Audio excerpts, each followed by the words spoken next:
Now it's time for the last word with Lawrence O'Donnell. Good evening, Lawrence. Good evening, Rachel. You told me that last night about get on Blue Sky. Mm-hmm. And I'm looking at Blue Sky right now. I'm looking at matto.msnbc.com at Blue Sky. And I think I'm, let me just read to you, actually, Rachel, the very first thing I said on Blue Sky. It's kind of like Alexander Graham Bell, in the first phone call. It felt that way. It felt like it has to be profound. And so this is what I came up with 9 minutes ago. Rachel told me to join Blue Sky last night, and it only took me 24 hours to figure it out. And here I am. And do you see what's posted on my Blue Sky account right now? I wish I knew. Let me think. You don't know how to do it? I think I do. Wait, I'm going to press this thing here, and I think I'll. You did it? This is fantastic. It says you did it, Lawrence. Woo!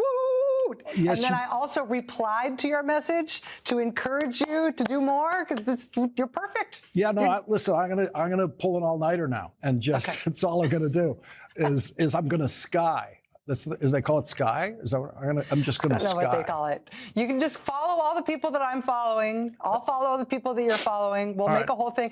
There's a whole MSNBC feed thing there that we can get people on. Yeah. It's going to be a whole thing. Yeah, we're off and running. It's going to work. Thank you, my friend. Thank you, Rachel. Thank you.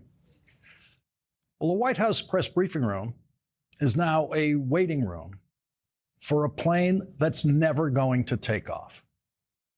The new White House press secretary has not set foot in the White House press briefing room.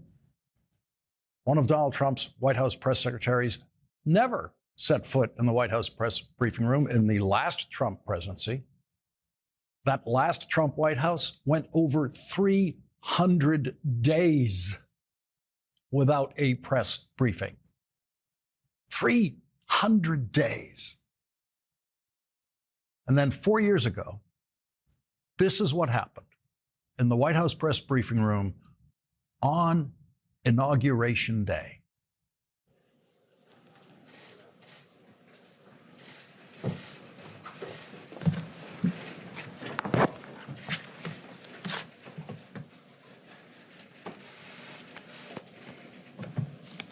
Good evening, everyone. Thank you for joining us on this historic day. It's an honor to be here with all of you. When the president asked me to serve in this role, we talked about the importance of bringing truth and transparency back to the briefing room.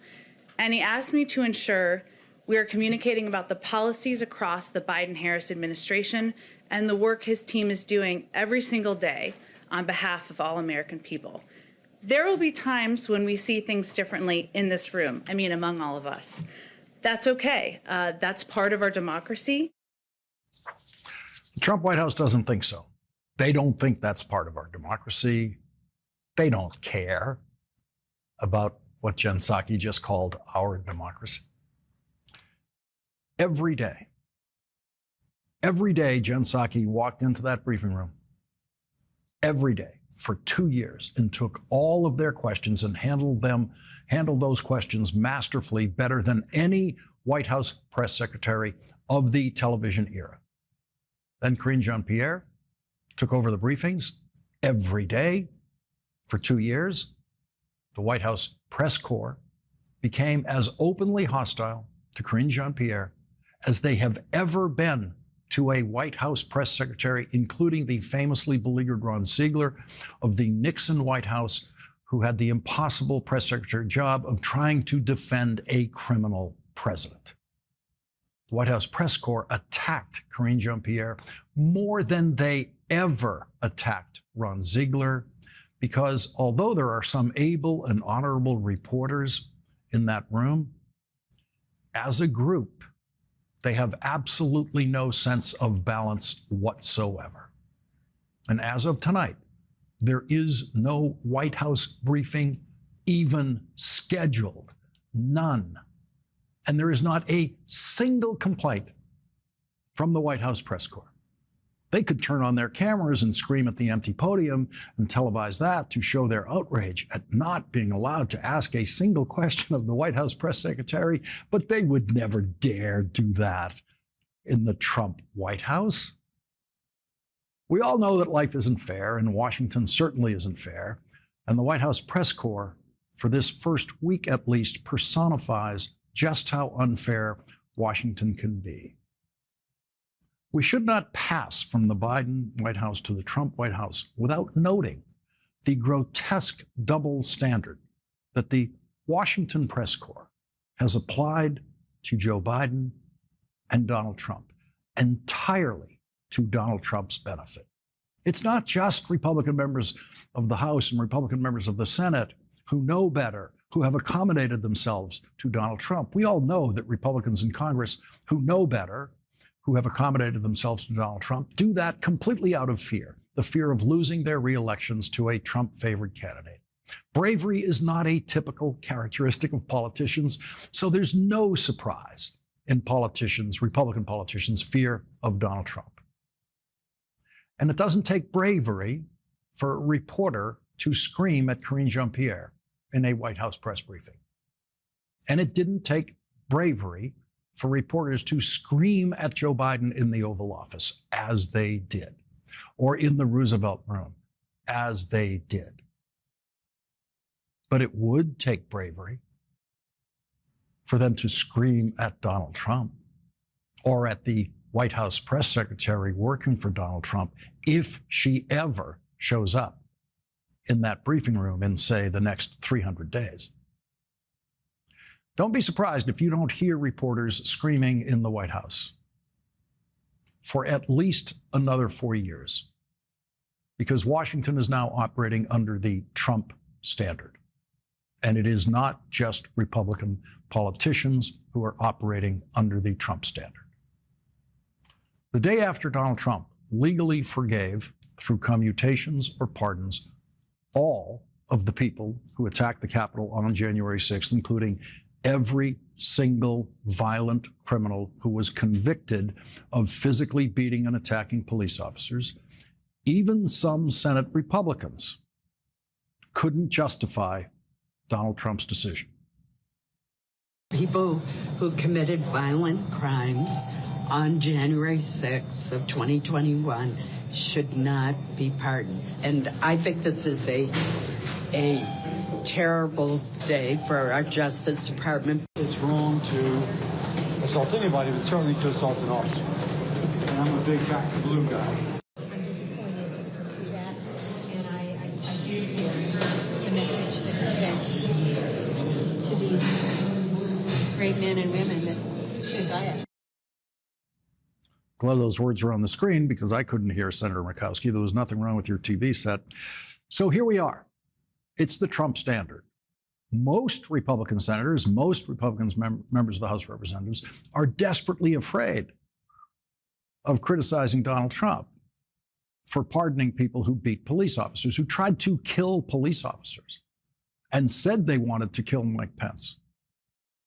The Trump standard changes that for Republican members of Congress, except for those few voices that you just heard.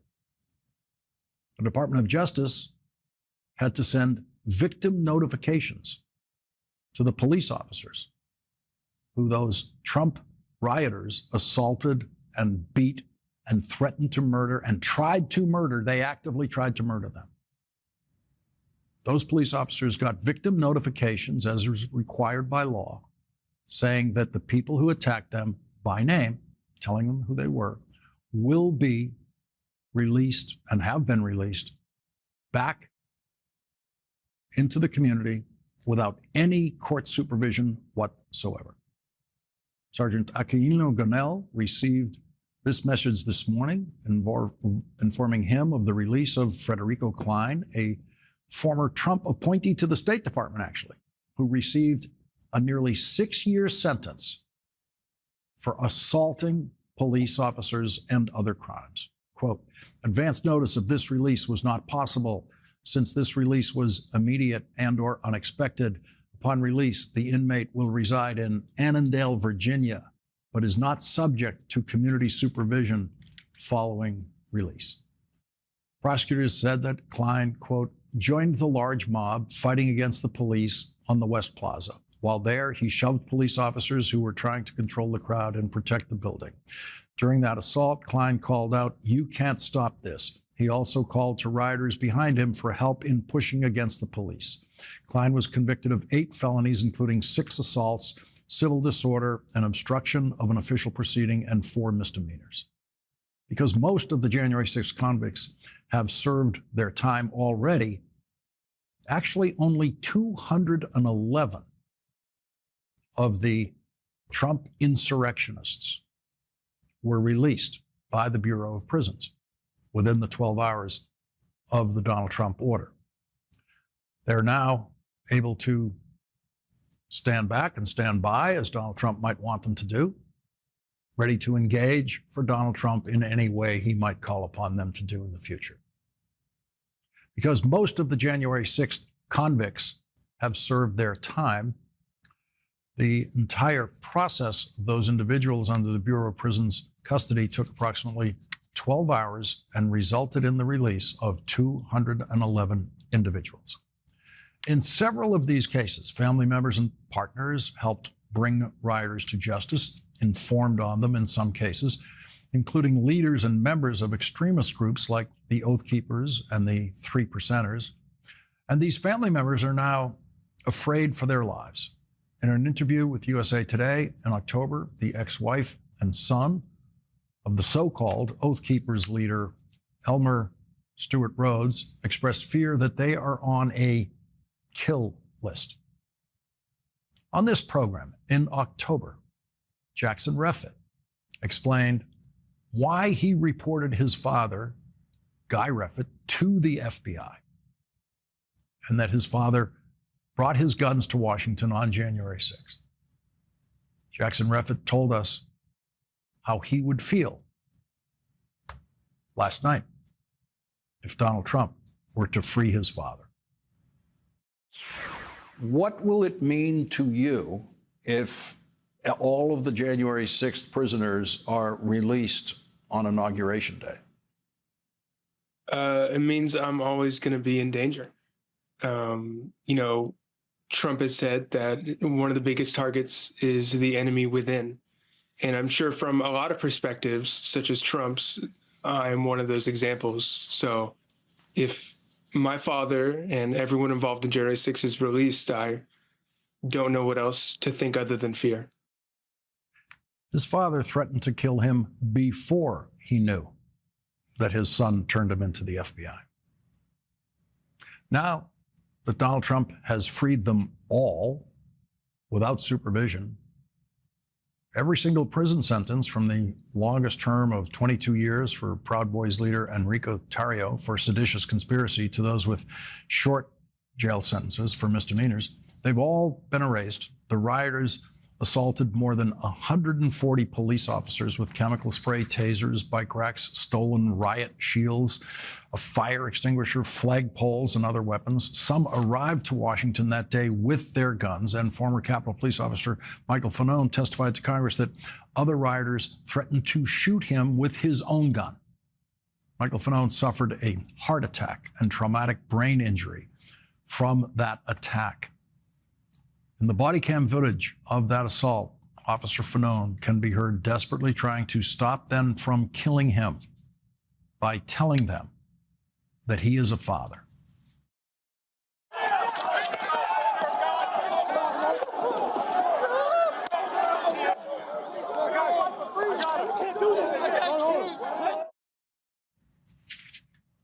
Joining us now is Ryan Riley, justice reporter for NBC News. He's the author of Sedition Hunters, How January 6th Broke the Justice System. Also joining us, Andrew Weissman, former FBI General Counsel, former Chief of the Criminal Division for the Eastern District of New York. He's an MSNBC legal analyst. And Riley, you've studied every one of these. Ryan, you've studied every one of these prosecutions and been informing us about them as they went on. How many of these people, there's this myth that there were no guns, that no one brought guns to the Capitol that day. How many people did, and how many people did you see testimony about real near lethal behavior and assault of police officers? Yeah, there were a lot of guns at the Capitol that day. We'll never have a full count of how many there were because so few people were arrested that day, and it's so difficult to prove that someone had a gun at that point. But, you know, right near that place where Michael Fanone was being assaulted in that video, inside of that tunnel, there was a man who actually had 2 guns on him that day, one of which he dropped in the fray there and left there and then reported stolen when he got back. He had another gun on him as well.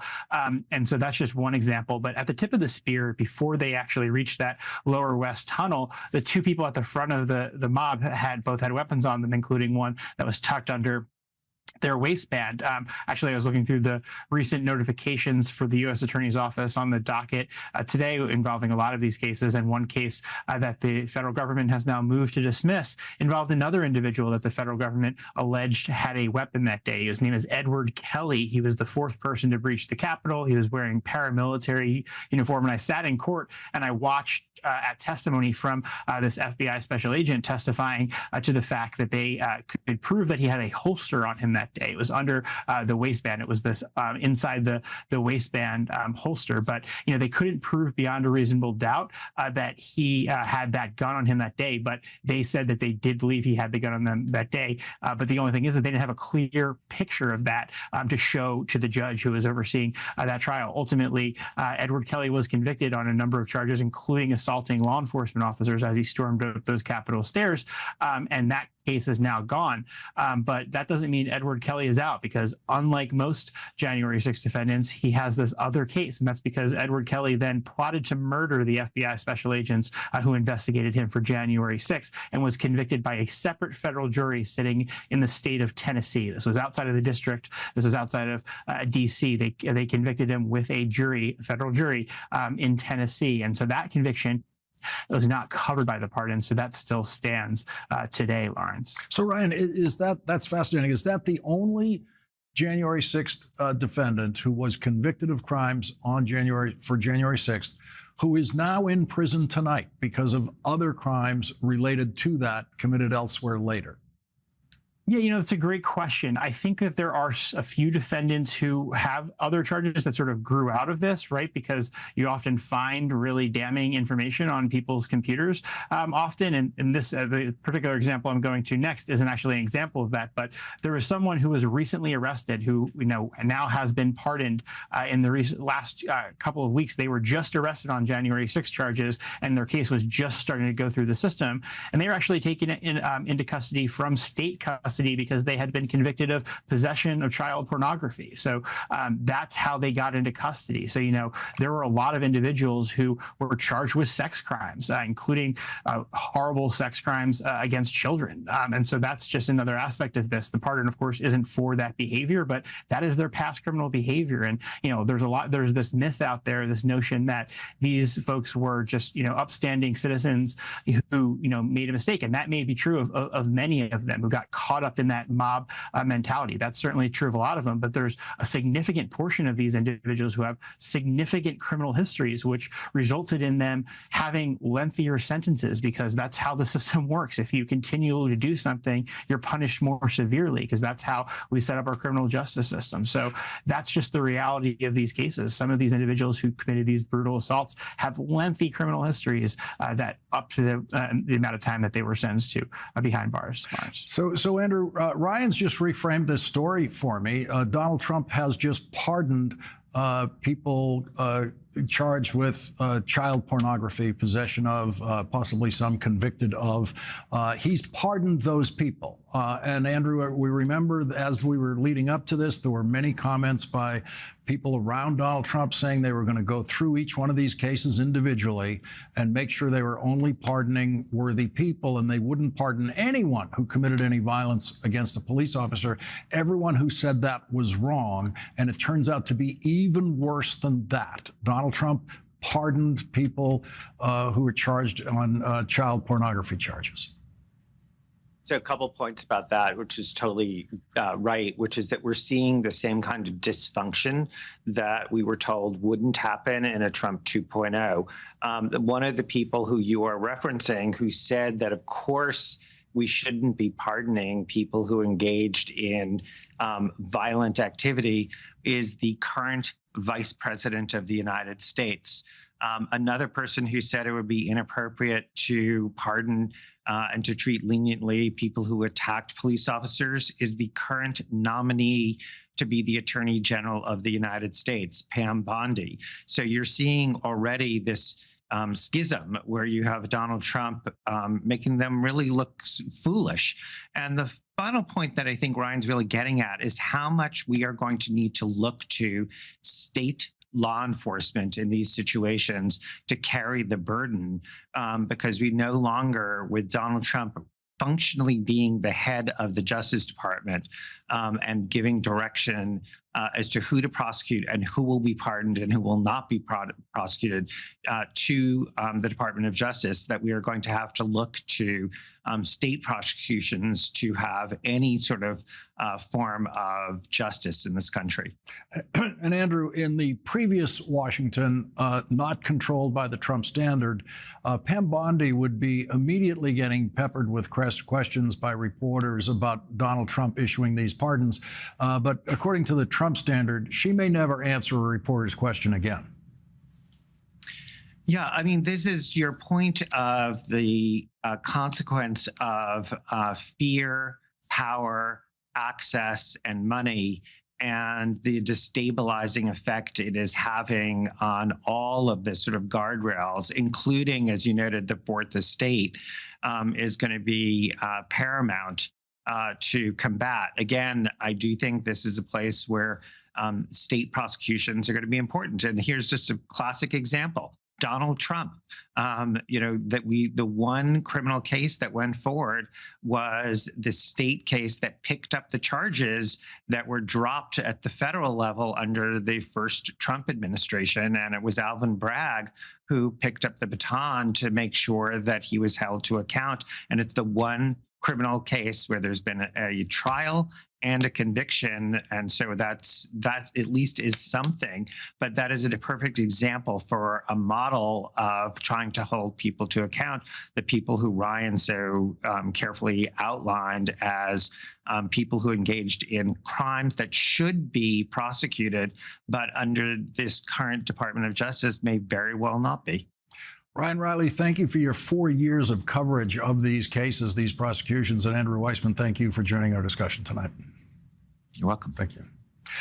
And coming up, the Washington Post is reporting new information about Tulsi Gabbard's trip to Syria, where she visited twice, where in 2017, she twice visited with Syrian dictator Bashar al-Assad. Her Senate confirmation hearing for Director of National Intelligence still has not been scheduled, and this story doesn't help. House Intelligence Committee member Jim Himes will join us next.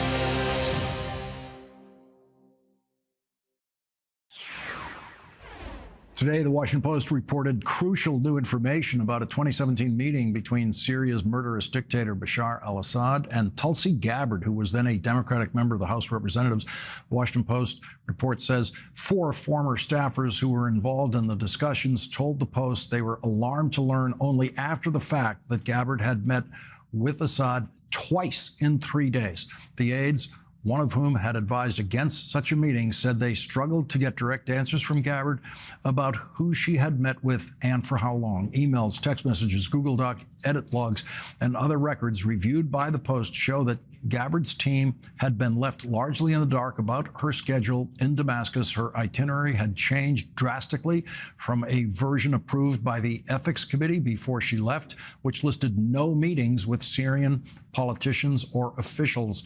One former staffer recalled that the first meeting was listed as somewhere around 3 hours. I remember thinking, that's insane.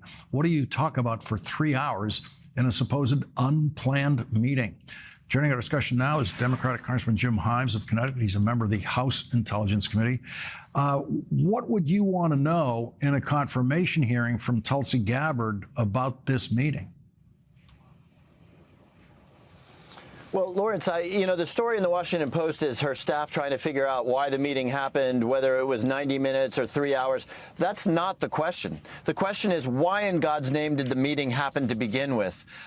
What does a DNI need to be? A DNI, and I've known a bunch of them, a Director of National Intelligence, needs to be prudent, careful, truthful, a sense of integrity, a sense of risk. You know, there's a reason why it's a bad idea to meet with Assad at all, whether it's 90 minutes or 2 minutes. Why? Because there can be photographs that he will use to say, look, an American congresswoman supports me, because there may be a compromise of that congressperson. There's 1,000 reasons. And again, it doesn't matter whether it was 2 minutes, 30 minutes, 90 minutes, or 3 hours. What matters is that it shows a almost grossly negligent naivete about how a brutal murderer, Assad, could use her presence in his service. Now, that's before we even get into the many conspiracy theories that Tulsi Gabbard has promoted over time, before we get into the fact that she has completely changed her tune on things like Edward Snowden, who she introduced legislation to pardon, and now she says Edward Snowden did a terrible thing to her treatment of FISA. What emerges here is a portrait of somebody who will quirkily do and say anything in the moment, and in this particular moment, in order to get the next glittery high office. And I can tell you, as somebody who's been involved in intelligence for a very long time, that this is not the attribute we need in our senior most intelligent chief. You know, over, many decades, different people, usually not members of Congress, have visited controversial places that are adversarial to the United States, and you could see the theory of what they had in mind about why they were doing that. I can't. Can you figure out any rationale for why she was doing this? No member of Congress had been to Syria in 6 years at that time.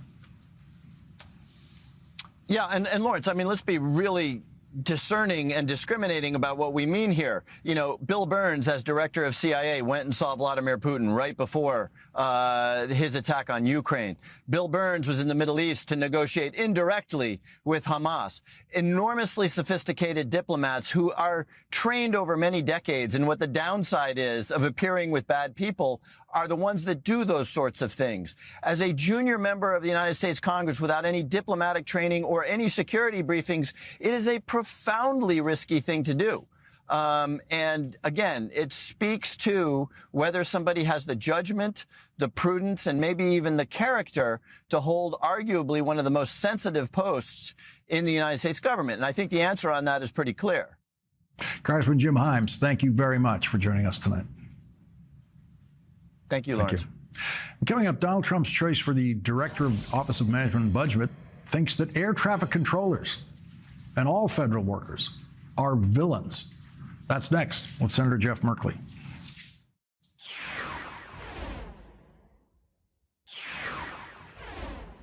Do you believe the tax code should treat wages differently than it treats wealth?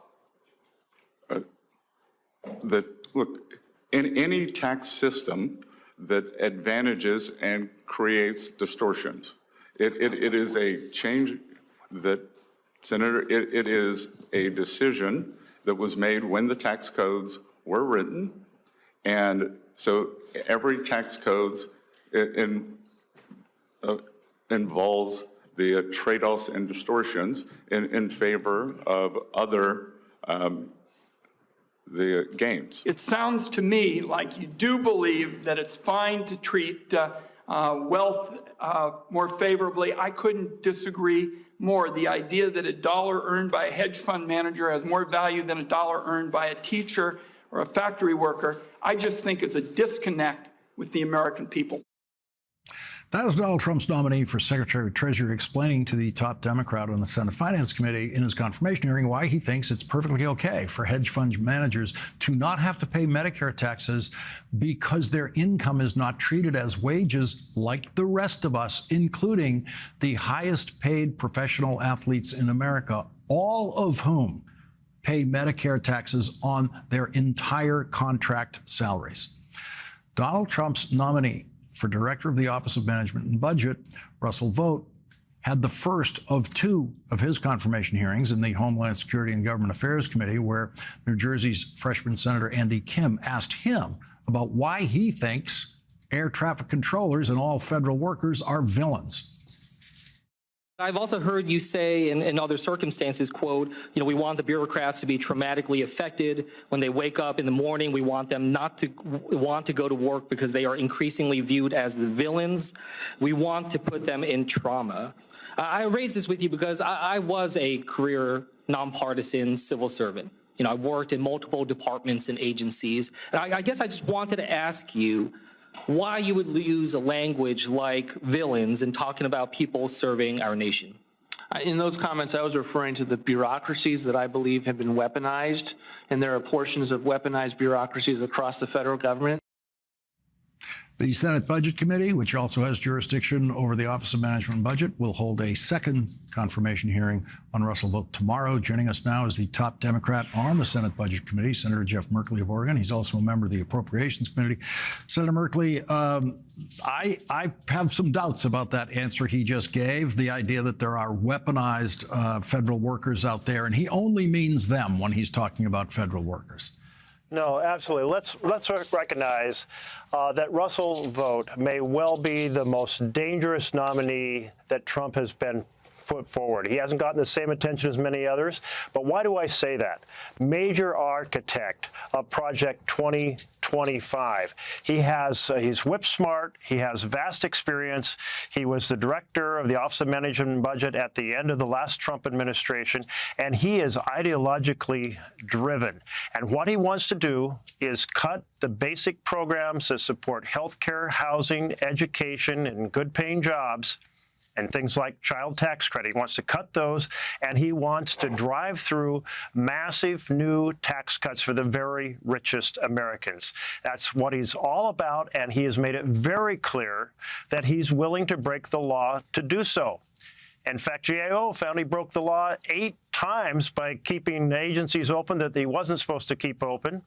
And in addition, he has this theory about impoundments in which the president can decide how much is spent on programs rather than Congress deciding. It's been adjudicated time and time again, but he came into my office and said he has no hesitation in continuing to advise the president to not follow the law put forward by Congress. As you know, this obsession with federal workers, if you fired every single one of them, you couldn't come close to balancing the budget. That would only get you $250 billion if you fired every one of them, tiny fraction of what they will be spending on the tax cuts and other issues. Yeah, this is kind of the taking the war against government. I really appreciated what Andy Kim said. I worked for Secretary Weinberger under President Reagan in the Office of Secretary of Defense. I worked for the Congressional Budget Office in a nonpartisan role. And I can tell you I saw so many people working so hard to make this government deliver for the people. But if what you want is to shrink the programs for ordinary people, you attack the people who administer those programs while you rush through tax cuts for the very rich. I mean, we're talking about Russell Vogt wanting to do basically $4.6 trillion in giveaways where almost all of it goes to the richest Americans. And how's he going to pay for that? Well, he's going to cut a whole lot of programs. In his last budget with Trump, he proceeded to say we should get rid of community development block grants for housing. We should make student loans for students for college much more expensive. We should cut about $1 trillion out of health care for families that are struggling to get on their feet, and they need that health care to be able to go get a job. It's just attack one program after the other. And this is the great betrayal. Trump ran on being a champion for families. And Russell Vogt represents the real Trump agenda, which is to attack the programs for families and deliver massive wealth to the already wealthiest. I think it's fairly easy when we're thinking about which Trump nominee may break the law or break the law the most. One candidate is the one who's already done it. Senator Jeff Merkley, thank you very much for joining our discussion tonight. You're very tonight. welcome. Thank you, Lawrence. Thank you. And coming up, the remarkable life and career of Cecile Richards. That's next. The first time I walked into the convention hall at a presidential nominating convention was in 1988 when the Democrats were nominating Massachusetts Governor Michael Dukakis to run against the then Vice President of the United States, George H.W. Bush. And the very first voice I heard in that convention hall in the middle of her speech when I entered was Texas State Treasurer Ann Richards. Poor George.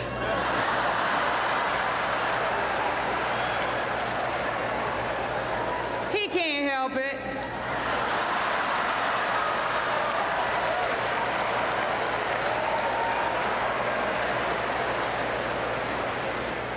He was born with a silver foot in his mouth.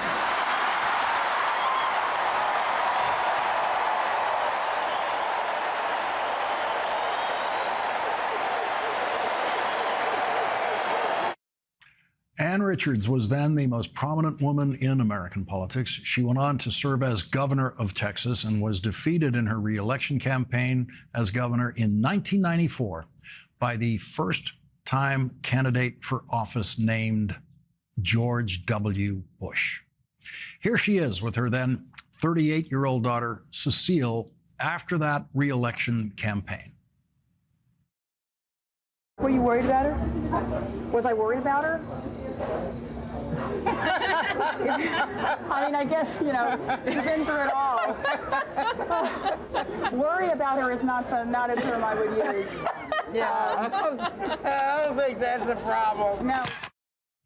Cecile Richards went on to serve as the president of Planned Parenthood and became a frequent guest on this program, including March 5th, 2020, on the night Elizabeth Warren was the last woman to drop out of the campaign for the Democratic presidential nomination. Joining Cecile on the program that night was her daughter, Lily, who worked on Kamala Harris's presidential campaign that year.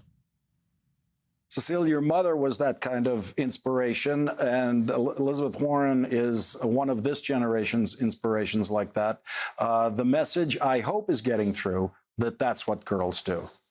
Yeah, I mean, I think that's, and Elizabeth said it herself tonight, I think all the women who have run for president have touched literally thousands, hundreds of thousands, millions of women in this country. And I do I love thinking about this tonight because I thought about, you know, my mom, Lily's grandmother, Ann Richards, who there are now women in the legislature in the state of Texas. We have the first women in Congress that are Latina from the state of Texas. There's a slew of women now in office in Texas, and that is how change happens. I think we all wish that change would happen faster, but the most important thing is what Ann Richards believed, what Elizabeth Warren said tonight, which is you can't give up hope. In 2023, Cecile Richards was diagnosed with glioblastoma, the same aggressive, fatal brain cancer that took President Biden's son, Beau.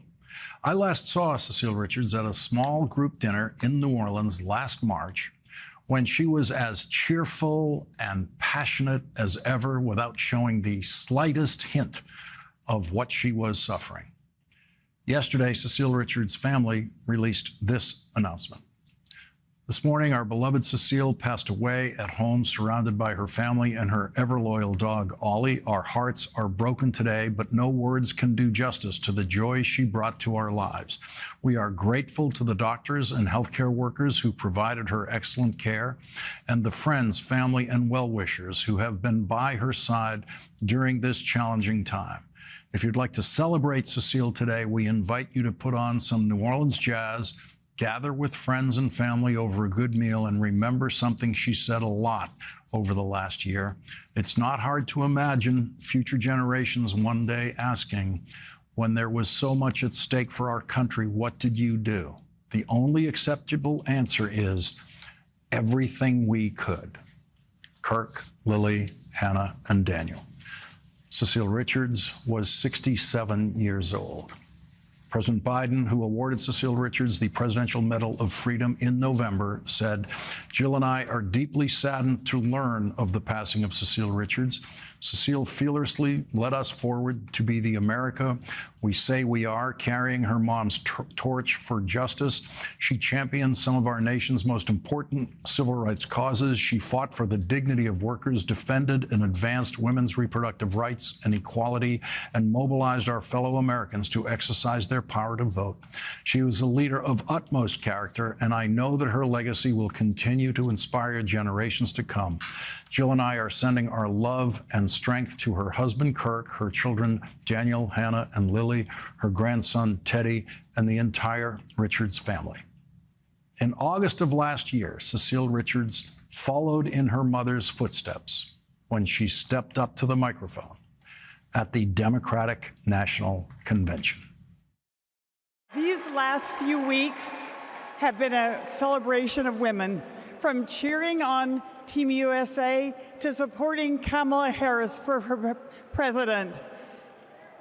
As my mother, Governor Ann Richards, would say, I hear America singing.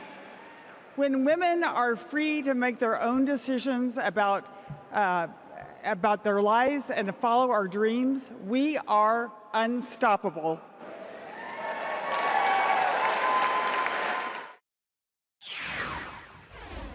Well, in the hour since I announced, is that sound coming back into the studio here? Yeah, it is. In the hour since I announced that I was joining Blue Sky, about 37,000 of you have managed to find me there. So I guess at this pace of 35,000 an hour, I should have about 1 billion followers, I don't know, by the weekend or something. I've got one post up there. This is where I'm going to be hanging out on social media, Blue Sky. See you there. That is tonight's last word.